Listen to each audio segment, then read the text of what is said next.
Right, this is at WHUFC_London. In light of Vincent Kompany's testimonial tonight, if you were to have a West Ham Way testimonial 11 based on players who you've interviewed or had at events, how would you line up? God, that's a great I thought question. it's a really hard one to do, because if you think about goalkeepers, we've had both Phil Parkes, Ludo and Jimmy Walker, so we've had 3 great goalkeepers. And is this going to be based on ability, playing ability, or as so. a character, or? Yeah, that's a good one. You could do 2, couldn't you? Yeah. I think on ability is probably the more. I'll tell you what, I think we'd have a cracking 11. Oh, we'd have a great 11. Let's base it on ability. Okay. So Phil Parkes or Ludo?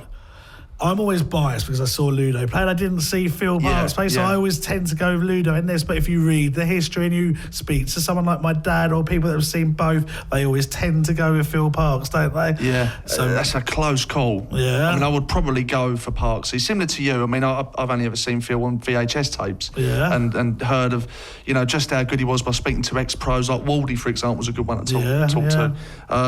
So I would personally probably go Parksy.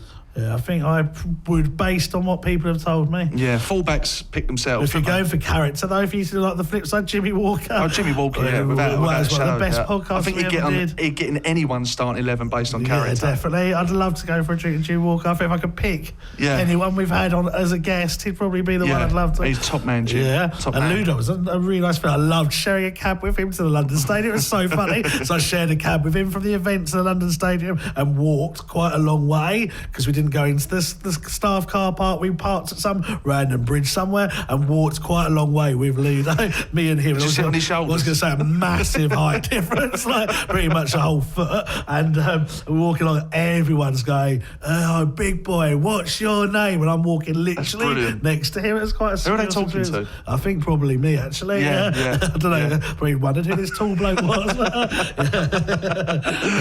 Funny. So I'd go Phil Parkes. Right back, I can only think of one that stands out to me. Well, I think we might have only had the one at an event or on the show, which would be Tonka, wouldn't it? Yeah, I think so. Ray Stewart. Ray Stewart, right missing back. anyone out, are we? No. I don't think so. No. So Ray Stewart, right back. Left back. It's got to be Dixie, hasn't it? Dixie. I mean, who else have we had? Konchesky on the podcast. Yeah, it's got to be Dixie, isn't it? Didn't we have someone else, though, that was a left back? That was quite... Possibly, but no one's going to touch Dixie, are they? Dixie, are they? Alvin Martin, centre-back. Yeah, Tony Gow alongside him. Yeah, who else? We've had others as well. Anton Ferdinand. Yeah. He was good. We're due to have Elliot Ward on the show. Yeah. He wouldn't get in over No. No disrespect, Elliot. I'm sure he'd agree. I think they're the 2 obvious choices, aren't they? Alvin Martin, Tony Gow, that's not a bad centre-half pairing. No, but there's something in my head telling me we're missing someone like at centre-back there. Like... I'm not so sure, I don't know. Even if we are, I don't think to that calibre. No, maybe not. I don't know why there's so burning in my head, but there's someone we're missing. James Collins. That's who it is. Oh, yeah. It's James Collins. Ginge, 100%, but... he still wouldn't get in over Gailey and Alvin for me. No, I think... You're knocking on the door. Yeah, no, I think I agree with you. So that's our defence sorted. So into midfield. Great back 5 so far, by the way. Yeah, it's brilliant. We're playing a 4-4-2, I take it, are we? Yeah, let's do that then. Central midfield with Alan Dickens, George Paris. Wow. We had... it gets quite difficult then, doesn't it? We've got a lot of wingers. That's going to be a bit of a problem. Yeah. Who else? We must have had more. So Martin Allen, Ian Bishop. There's quite a funny story about when you had a cab ride with Mad Dog as well, wasn't there? Martin Allen. That's funny. They asked to stop him. Yeah, so they asked to stop. They do a security search. Ironically, Trevor Brooking was in the car in front of us going into the car park, and I found it hilarious. So they searched Trevor Brooking's boot, just like the idea of him coming back with a bomb or something, just like the most surreal, like West Ham scenario. So they checked his car. I think he was so nice about it. Yeah, he was. Yeah, I could hear it because Martin had the windows open. And then they asked to check Martin Allen's boot, and he just put his foot out the window and said, "There it is, check it." And it was quite amusing. And, he's brilliant guest as well. He's a great He's lad. the only guest we've had twice at the events, is that right? Not strictly true. Gabidon and Collison done an evening, didn't they? Yeah, Gabidon's another centre-back we missed out. True. Collinson for central midfield. Jack Collinson. So we've got the wingers is going to be the tough one, mate. I think, because I'm thinking of players, I'm thinking, that was a winger, that was a winger. I just feel nervous for both of us if we leave Mark Ward out of this 11. Yeah, well, I think we might have to. No, seriously, because I've already thought of a winger. Have you thought of a right winger then? Yeah. Go on. Devonshire. Yeah, I think even Wardy would hold his hands up to that, to be honest with you. And Trevor Sinclair was a right winger as well. Yeah. Played for England, for West Ham. Who's on the left? I mean, I'd be tempted to stick Dev on the left, Everington. maybe. Everington, yeah. Yeah, sorry, Wardy. Let's go. You can be manager. I can't. Why didn't you include me, Dave? I could do so many impressions of him. I'd have to swear, so I'm gonna stop now. But I think central midfield, Bishop and Martin Allen possibly for me. Yeah. I mean, again, it depends on how far back you want to go, because Alan Dickens was massive for West Ham, especially in that season of '86. I think he was the Players' Player of the Year, which speaks volumes about him. But obviously, Mad Dog and Bish, brilliant.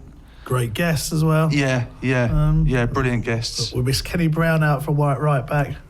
Yeah. In fairness, Ray Stewart would win, but Kenny's, in terms of one of the nicest people in football, sure, I'd give him that title. 100%. Top guest of the podcast as well. Strikers now. So we've got the wingers. So what we have in Devonshire on? I'd put Dev on maybe put him on the right, and then. So you've got Everington. Sinclair or Everington. Who was a better player though, Everington or Sinclair during their time at West Ham? Very tough, because they both contributed massively, and Sinclair probably played more positions than just winger, didn't he? Played up front for us sometimes. Sometimes he was a wing back. He was incredible at West Ham. He played for England when he was with us. Everington got Hammer of the Year. Everington was amazing for us. We get on very well with Matty. Well, let's give it to Matt then. Okay. So Matt on the left, Dev on the right. We go Bish and Mad Dog in the middle. Now the strikers. You got Ashton. He's got to be in there, hasn't he? You got McAvenny. You got Cotty, if you include who's coming up next. Yeah. You've got Marlon Harewood, Carlton Cole.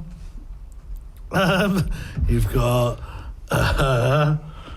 we had David Cross, got a lot of goals for West Ham. Keith Robson as well. We've got Stuart Slater for the winger. Yeah. Stuart, I don't know if we should tell that story. It's a little bit disrespectful, isn't it? Not necessarily. Stuart Slater, who was X's hero as a kid. I used to take posters of him on holiday with me. Not just have them in my bedroom. Like if I went on holiday, I'd take the poster. And these were 18 to 30 holidays as well we're talking about, by the way. Slightly killed the moment when I brought Sally from Manchester back. Who was that? Oh, Stuart, this is Sally. Sally, this is Stuart.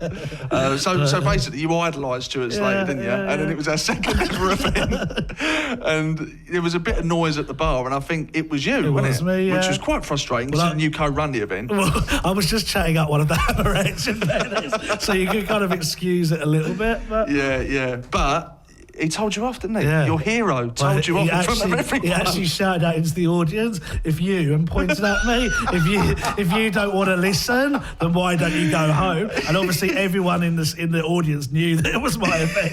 So I kind of. And he's the most placid fella. I know, I was shocked. You really must have flicked a switch in Stuart. I think he lost the plot after, because I think we didn't sell many tickets, because it was like Christmas. It was our second event, so I think that grated on him a little bit. Yeah. And then he just took it out on me, and then I said to you afterwards, don't like Stuart Slater anymore. Yeah. And that quote's kind of thing in our friendship. If someone annoys us, I don't like Dave anymore. If you've gone off a certain dish at the Indian, I don't like Stuart Slater anymore. It's just become an adopted phrase now.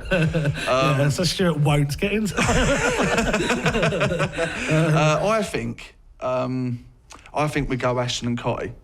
Personally, dropping McAvenny. I feel terrible for that. I feel terrible for that. I'm more uncomfortable dropping Macca, to be honest. Yeah, because you got the McAvenny Cotty partnership. Yeah, but Ashton was special, wasn't he? And so was Tony. I mean, look, they all were. If someone says no, you've got to have McAvenny and take one of them out, it's a fair argument. But personally, I would probably go Dino and TC. I think. Yeah. Would you agree with that, or would you throw a spanner in the works here? No, I think you have to go with Ashton. But if you think about their contributions during their time at West Ham... True. It depends how you're coming at it. Yeah. True. Because McAvenny and Cotty contributed more to West Ham's history than Ashton, be it by default, obviously, because he got injured. But, But if it's on ability...